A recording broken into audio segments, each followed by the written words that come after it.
उस संत ने एक फल दिया और फल देकर कहा कि हे ब्राह्मण देवता, और यह फल ले जाओ अपनी पत्नी को दे देना और पत्नी से कहना इसे खा लेंगी, और जैसे ही यह फल खाएंगी आने वाले समय में तुम्हारे घर में सुंदर संतान की प्राप्ति होगी।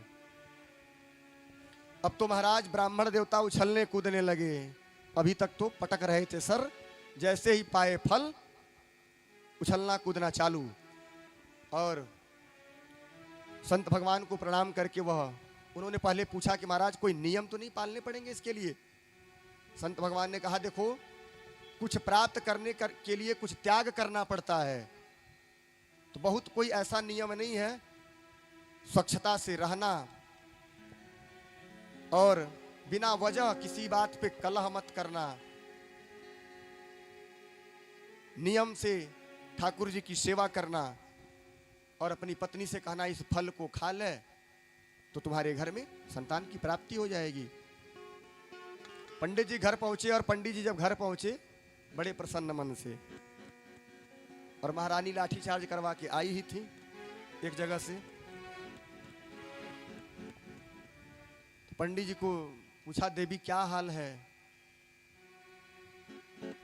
तो अपनी भाषा में उन्होंने बोला आपको कोई काम धाम तो है नहीं, जब आते हैं हाल ही चाल पूछते हैं। आपको यह नहीं पता कि आज हमने उनके घर में लाठी चार्ज करवाया है?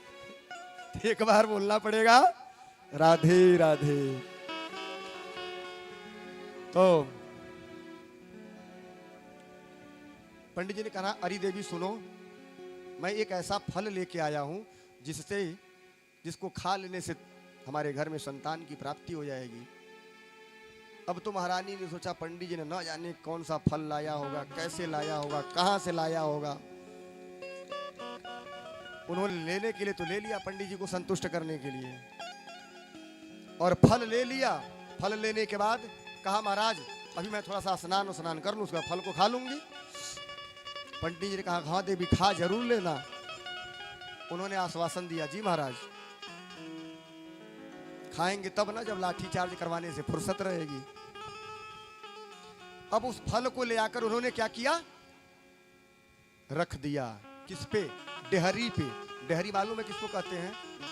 पहले के जमाने में मिट्टी का बनाया जाता था अनाज रखने वाला, अपने यहाँ की भाषा में उसे क्या कहते हैं? डेहरी है? तो धुंधली ने वह फल लाकर डेहरी पर रख दिया, और जब पंडित जी ने पूछा कि देवी फल खा लिया तुमने, तो उन्होंने कहा हाँ महाराज खा लिया।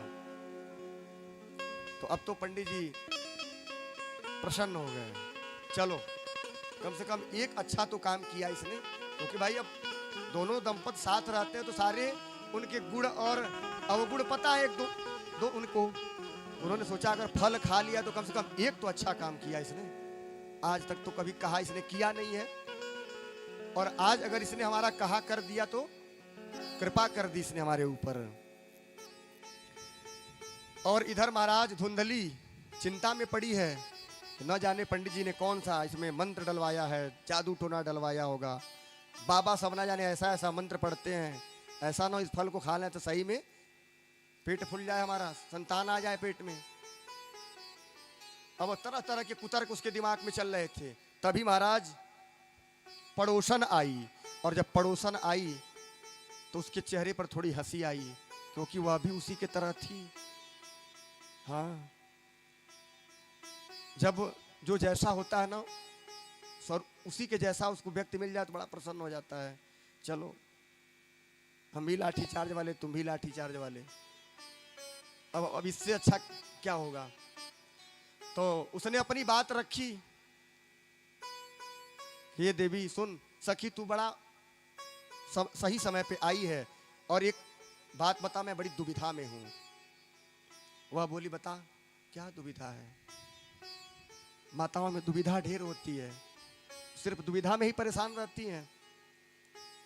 तो उसने पूछा बता भाई क्या दुविधा है?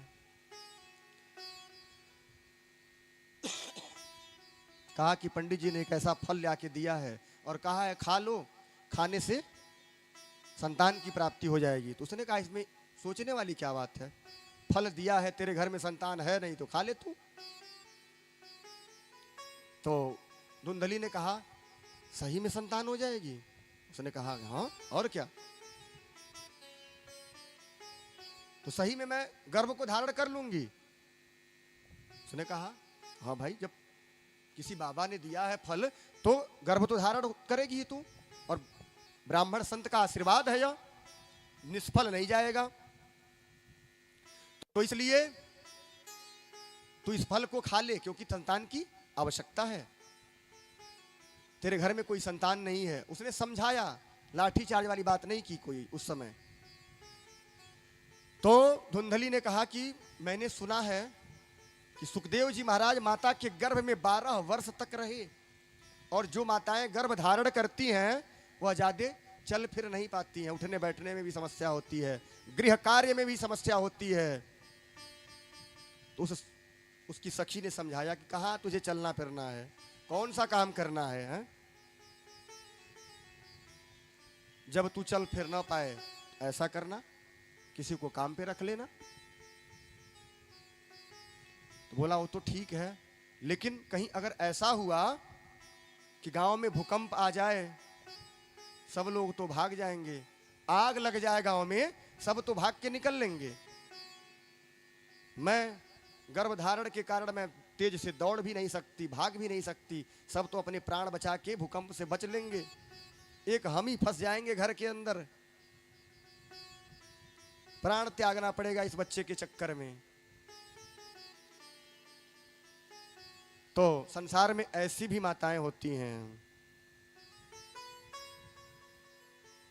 कि उन्हें अपने से ज्यादा, अपने बच्चे से ज्यादा उन्हें अपनी चिंता होती है।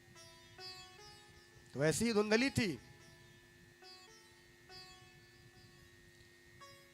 तो उसकी सखी ने समझा बुझा के कहा थक गई हो, कही देख तुझे जैसा करना वैसा कर दूं, तुझसे अब नहीं मैं मूड मार सकती, अगर मूड मारूंगी तो वही होगा जो हम लोग दूसरों के घर करवाते हैं, आपस में ही हो जाएगा। तो उसने हाथ जोड़ के निकल लिया। वह दिन बीता, अगला दिन आया तो संजोग से धुंधली की बहन आ गई, और बहन आई तो उसने अपनी बहन को जब देखा तो बड़ा प्रसन्न हुई, कही अरे बहन भली आई तू, और मैं बड़ी दुविधा में फंसी हूं, हमारी दुविधा का निराकरण कर। तो अपनी बहन से बताया उसने कि ऐसी ऐसी बात है और मैं क्या करूं, कुछ समझ में नहीं आ रहा हमें।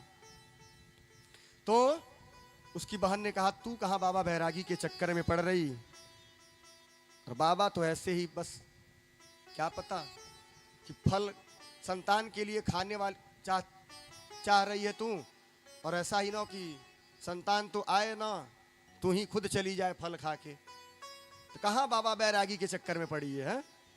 एक काम कर, तुझे संतान चाहिए ना, अब की बार जब मेरे घर में संतान होगी तो वह संतान लाकर मैं तुझे सौंप दूंगी। मेरे यहाँ तो 8-10 संतानें हैं, तो कोई केले का दर्जन तो पूरा करना नहीं है हमें कि पूरे 12 करने हैं, उसी में से अगली संतान जो होगी तुझे पहुंचा देंगे। और इस प्रकार धुंधली ने पूछा कि पहुंचा तो देगी ना, दे तो देगी ना? उसने कहा एक काम करना, कुछ धन देना और अपने पति का मैं मुख बंद कर दूंगी, और जो संतान होगी वह तुझे मैं दे दूंगी। क्योंकि उसे धन का लालच था ही कि यह संतान मैं इसको दे दूंगी तो अभी मेरी संतान ही होगी, और इसका जितना भी धन है, जितना भी माल है, सब मेरा ही होगा, क्योंकि संतान मेरी तो सामान भी मेरा, इसका धन भी मेरा।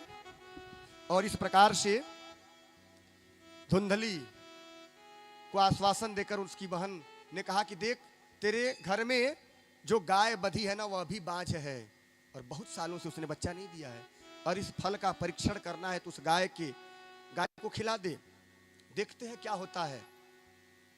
और धुंधली ने अपनी बहन का कहा हुआ ही किया। बहनों का भी बड़ा रोल होता है, कुछ बहनें ऐसी भी होती है ना, उनका बहुत ज्यादा ही कुछ रोल होता है, घर बनाने में कम, बिगाड़ने में कहीं ज्यादा ही होता है। हमारे नजर में भी 2-4 बहनें ऐसी हैं।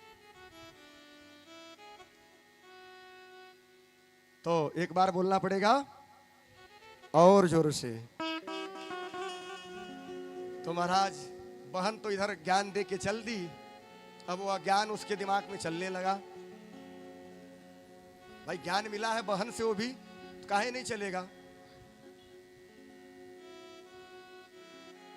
पतिदेव तो फल ले आकर मत्था मुड़ के चले गए, वह तो ये जानते हैं कि इसने खा लिया होगा। और बीच में कौन आया? बहन जी आ गई। बहन जी ने फल ही गाय को खिला दिया। चल कोई बात नहीं।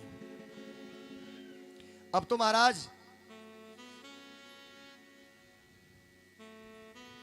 जब वह समय आया, उसकी बहन के घर में संतान हुई, उसने रात्रि के अंधेरे में उस संतान को लाकर धुंधली को सौंप दिया। और धुंधली ने कुछ धन देकर उसके पति का मुख बंद कर दिया।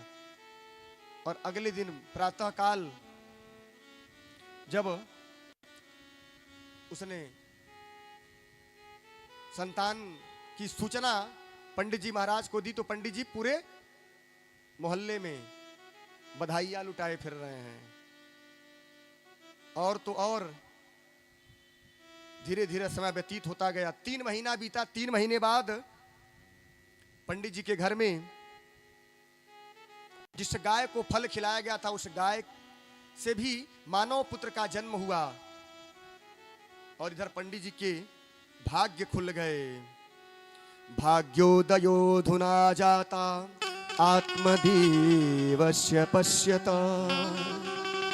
धेन्वा बालः प्रसुस्तस्तु देवरूपीत कौतुकम्। उस गाय ने भी मानव पुत्र को जन्म दिया, जिसके कान कैसे थे? गाय के जैसे थे। और पंडित जी के यहां बधाइयां होने लगी, लोग दूर दूर से देखने आने लगे। भाई मानव पुत्र हुआ था तब तो ठीक था, चलो सबके घर एक ही जैसा पुत्र होता है। लेकिन जब गाय ने मानव जैसे पुत्र जन्म दिया तो आश्चर्य वाली बात है यह। दूर दूर से लोग देखने आने लगे। और इस प्रकार से पंडित जी के घर पे रोज भीड़ ही लगी रहती। और महाराज धीरे धीरे समय व्यतीत होता गया। पंडित जी ने अपने दोनों पुत्रों का नामकरण संस्कार करना चाहा। तो जो गाय के समान जिस पुत्र का कर्ण था, उसका नाम उन्होंने क्या रखा? गोकर्ण रखा। और जैसे ही धुंधली के उन अपने पुत्र का नाम रखना चाहा, धुंधली बीच में ही टपक पड़ी। महाराज 9 महीना पेट में हमने रखा है, कष्ट हमने सहा है, भोजन हमारा कम हुआ है, और नाम रखेंगे आप? नाम तो हम रखेंगे। पंडित जी शांत स्वभाव के थे ही, बोले ठीक है देवी, जो जैसा आप चाहती हैं आप ही का। पंडित जी निकल लिए वहां से। और धुंधली ने क्या किया? उसका नाम धुंधली, तो अपने पुत्र का नाम रखा धुंधकारी।